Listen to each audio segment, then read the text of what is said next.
Seandainya ada Indonesia ya, mungkin Indonesia yang akan mengejutkan.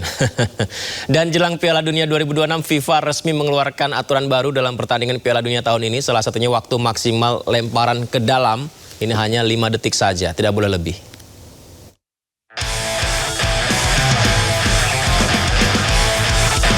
FIFA resmi menetapkan aturan baru jelang gelaran Pesta Akbar Sepak Bola Dunia tahun ini.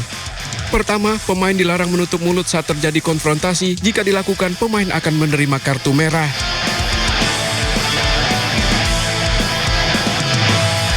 Kedua, pemain dilarang meninggalkan lapangan. Pemain yang meninggalkan lapangan karena protes keputusan wasit juga akan mendapat kartu merah. Aturan ini juga berlaku untuk ofisial tim yang memprovokasi pemain sebagai bentuk protes. Tim yang menyebabkan pertandingan berhenti dinyatakan kalah. Ketiga, batas waktu lemparan ke dalam dan tendangan gawang hanya 5 detik. Jika melebihi batas waktu, maka lemparan ke dalam akan diberikan pada tim lawan. Sementara jika tendangan gawang tidak dilakukan, maka tim lawan akan mendapat sepak pojok. Keempat, pergantian pemain batas waktunya dilakukan hanya 10 detik. Jika melewati batas waktu, pemain pengganti baru bisa masuk setelah 1 menit. Aturan ini tidak berlaku pada pemain yang diganti karena cedera. Kelima, perawatan pemain cedera. Pemain yang mengalami cedera harus meninggalkan lapangan selama 1 menit setelah pertandingan dimulai jika tim medis masuk lapangan. Aturan ini tidak berlaku bila penjaga gawang yang mengalami cedera. Keenam, cedera yang dialami penjaga gawang. Jika kiper mendapat perawatan di lapangan, pemain dari kedua tim tidak boleh meninggalkan lapangan untuk berkomunikasi dengan pelatih. Ketujuh, diberlakukannya jeda turun minum di tengah babak yang mulai dilakukan tahun ini. Jeda turun minum atau jeda hidrasi diberlakukan selama 3 menit setiap babak, sekitar menit 20 hingga menit 22. Untuk pertama kalinya dalam sejarah, gelaran turnamen Piala Dunia digelar di 3 negara. Sebanyak 16 stadion siap digunakan selama Piala Dunia 2026 berlangsung.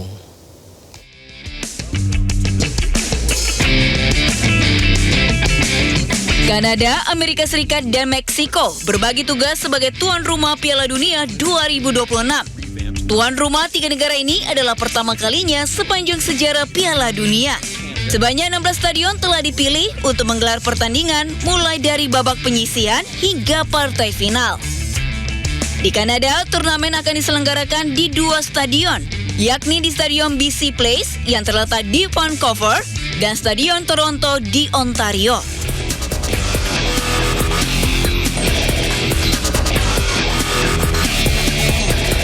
Amerika Serikat paling banyak menggelar turnamen. Sebanyak 11 stadion digunakan selama gelaran Piala Dunia. Di antaranya Stadion New York, New Jersey, Stadion Dallas yang memiliki kapasitas paling besar, serta Stadion San Francisco Bay Area.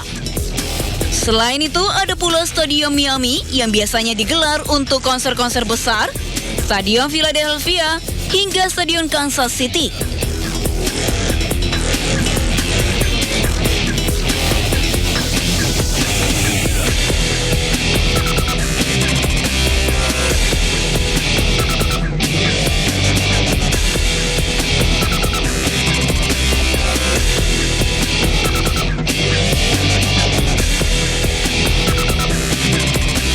Sementara Meksiko terdapat 3 stadion yang digunakan untuk menggelar turnamen, yakni Stadion Azteca Meksiko yang merupakan stadion berkapasitas terbesar, Stadion Guadalajara, dan Stadion Monterrey.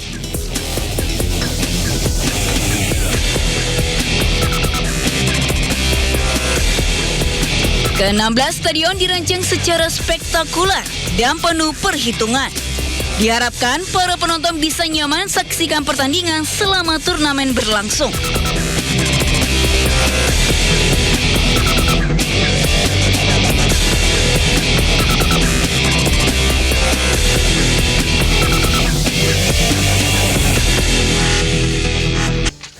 Ya, ini poin terakhir tadi pemirsa, ini tentang supporter Iran. Jadi sebelumnya timnas dan supporter Iran juga mengeluhkan perlakuan Amerika Serikat terhadap mereka. Amerika Serikat dituduh menolak visa kepada belasan anggota delegasi Iran ke Piala Dunia.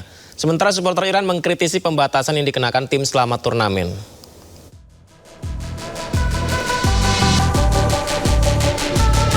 Keberangkatan tim Iran dari Turki ke Meksiko dibayangi ketegangan geopolitik dan perselisihan visa. Duta Besar Iran untuk Meksiko, Abul Fazl Pasadnideh, juga menuduh Amerika Serikat menolak visa kepada 15 anggota delegasi Iran yang akan berpartisipasi dalam Piala Dunia 2026. Dirinya meminta intervensi FIFA untuk memastikan kepatuhan terhadap komitmen yang dibuat oleh negara-negara tuan rumah turnamen tersebut. امیدوارم تمامی موانع موجود در سریع‌ترین زمان ممکن و در چارچوب مقررات بین‌المللی و تعهدات مرتبط با برگزاری جام جهانی برطرف شود تا اعضای تیم ملی ایران و مربیان کادر مدیریتی آن که بخش جدایی ناپذیر تیم ملی هستند بتوانند بدون دغدغه و با تمرکز کامل در این رقابت‌ها حضور یابند. Setibanya tim nasional Iran di Tijuana, Meksiko, mereka langsung bertolak ke penginapannya dekat Estadio Saliente, tempat tim akan melakukan latihan untuk babak penyisihan grup F. Sementara itu, para penggemar Iran juga mengkritisi pembatasan yang dikenakan tim selama turnamen. The United States government is a sore loser. You know, they always has to make an enemy of somebody to be the good guys. You know, it's sad. It's really, really sad what the United States is doing. Not it's only itself, but it's a bad example for the sports in general. Same with like FIFA. You know, FIFA shouldn't be letting the games go if the United States is not obligating by its regulations. Tim Iran akan menghadapi Belgia, Mesir, dan Selandia Baru di grup F. Mereka akan bertanding di laga pembuka di Los Angeles pada 15 Juni mendatang. Sejumlah pesawat tanker pengisian bahan bakar milik Amerika Serikat bersiaga di Bandara Ben Gurion. Keberadaan pesawat ini untuk memberikan tekanan kepada Iran. Sejumlah pesawat militer milik Amerika Serikat masih berada di Bandara Ben Gurion. Pesawat ini bersiaga setelah Israel dan Iran kembali saling serang. Pesawat-pesawat ini diyakini sebagai pesawat tanker pengisian bahan bakar udara Angkatan Udara Amerika Serikat termasuk Boeing KC-135. Sementara itu pesawat tempur Amerika Serikat berada di pangkalan militer yang lebih aman. Bandara Ben Gurion dipenuhi oleh pesawat milik Amerika Serikat di mana Kepala Otoritas Penerbangan Sipil Israel Shmuel Zakai sempat memperingatkan Menteri Transportasi Miri Regev bahwa Ben Gurion beroperasi seperti layaknya pangkalan militer dan bukan bandara sipil.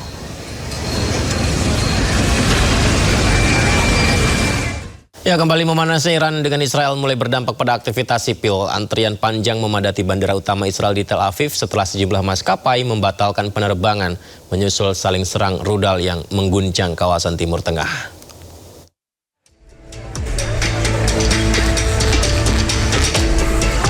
Antrian panjang terlihat di Bandara Ben Gurion, Tel Aviv. Setelah meningkatnya ketegangan antara Iran dan Israel memicu gangguan pada operasional penerbangan internasional. Ratusan penumpang memenuhi area check-in, sementara sejumlah keluarga tampak menyambut kerabat yang baru tiba di tengah situasi keamanan yang tidak menentu. Sejumlah penumpang yang tiba dari Amerika Serikat mengaku mengalami kepanikan selama penerbangan setelah muncul laporan mengenai serangan rudal Iran ke wilayah Israel. Bahkan seorang penumpang menyebut lebih dari 10 calon penumpang memilih membatalkan perjalanan mereka setelah sirine peringatan berbunyi. It was very difficult. A lot of people come in very, very bad situation. A lot of women, they want to go out of the plane. So we stay more for half an hour until we know what's going on. Because in the beginning, nobody knows what's going to be. It was very stressful. Thank God I'm here. Otoritas setempat tengah melakukan evaluasi situasi dan menegaskan bahwa wilayah udara Israel tetap terbuka. Operasional penerbangan di Bandara Ben Gurion Airport disebut masih berjalan normal. Ketegangan meningkat setelah Iran meluncurkan serangan rudal ke Israel Utara pada Minggu malam, yang kemudian dibalas dengan serangan udara Israel ke sejumlah wilayah Iran. Latihan Swiss lain lagi, tempat latihan Jepang selama Piala Dunia viral juga beredar di media sosial. Karena netizen menyoroti lapangan latihan Jepang mirip seperti di kampung-kampung di Indonesia. Nah ini kondisi lapangan latihan timnas Jepang di Monterrey, Meksiko jelang Piala Dunia 2026. Kita lihat ya, pijakan tanahnya tanpa aspal, rumput liar di sekeliling lapangan, tembok-tembok tak terawat. Ini menjadi pemandangan unik selama gelaran Piala Dunia. Lapangan latihan juga tidak dalam kondisi maksimal. Kita lihat pemain-pemain Jepang ini kayak ya main seperti tarkam ya. Padahal ini kan kelas Piala Dunia gitu ya. Dan atas rumputnya juga tidak bagus ya rumput lapangan latihannya.